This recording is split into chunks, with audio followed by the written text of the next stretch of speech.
So recently I went to VidCon, and as I was running a group out there, obviously I had to ship some stock. It's simple really, you know, call up a delivery company, tell them where and when I want stuff shipped. Yeah, like that's the case. Started off simply enough, went on UPS's website, got myself a quote, thought this is all good, you know, it's all going nice and easy, and I'll just go ahead with it. Clicked continue without signing in.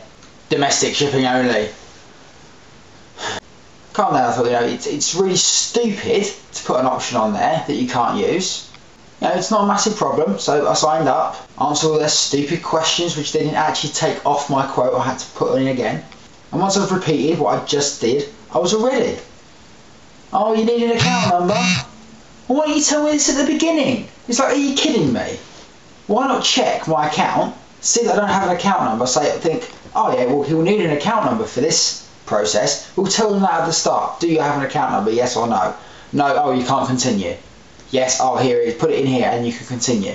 Or, give me an account number in the sign-up process you just made me do. So, of course, I remained calm and unstressed and followed their instructions to get myself an account number. It came up and it was like, oh, we'll call you with an account number, or you can call this number if it's urgent. I thought, well, it's more urgent than they probably think it is. So I'll call them. I called the number and they were a joke. You know, all I wanted was him to say, oh, okay, sir, bish bash boss, here it is, already done, how would you like to pay? That's all I wanted. Did I get that? Hell no. Instead I was told that they didn't actually do freight with this amount of boxes, even though their website said they did, and the quote that the website had given me wasn't a valid quote and was actually going to be more expensive than that. Why give me the option to make a quote if you're not going to follow it through?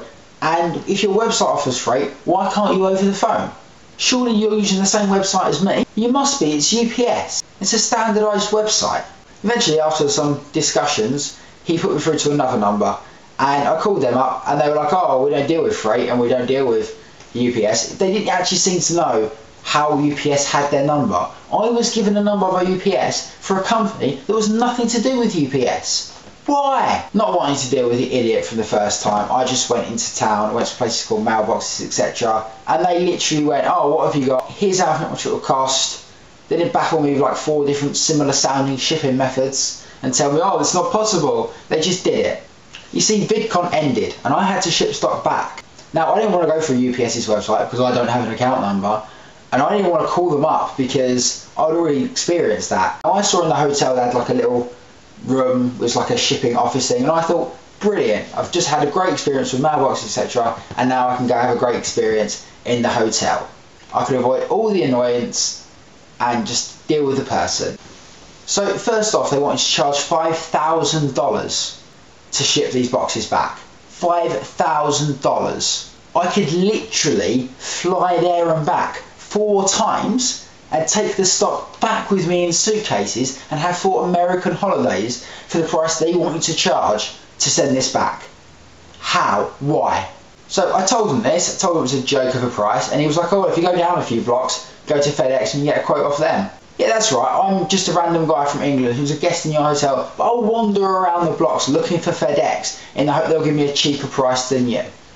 And that they won't charge your fees and handling, which make it so expensive. I decided to call UPS America first, and yet somehow they were worse than UPS UK. I didn't think that was possible. So I got through to the right department, explained that I wanted to ship internationally, and then I had the following conversation. So what country would you like to ship to? England. Where? England. Where? England. As in, you know, the United Kingdom? Oh, England. Where did you think I was saying? What other country sounds like England that you have to hear it 4 times? I mean, you say, oh, the United Kingdom. What? And she was like, oh, what would you like to know? Would you like to know rates, timing, shipping methods? And I was like, rates. She's like, okay, sorry, that was rates, times, I was like, rates. She's like, sorry, can you repeat that again? I was like, rates. And she hung up, probably understandably. In the end, I had to Skype call the company I used in the UK to get them to do a reverse shipment. And they did it so easily that it baffles me how UPS as a company was so terrible, and yet this little company that's actually part of UPS could be so good. How is this a thing? Now, I would have just accepted this as delivery woes. Everyone has them, but when they shipped the stock back to me, they almost forgot the delivery box. Because obviously the best way to round off a ridiculous delivery service is to almost forget to provide the delivery service.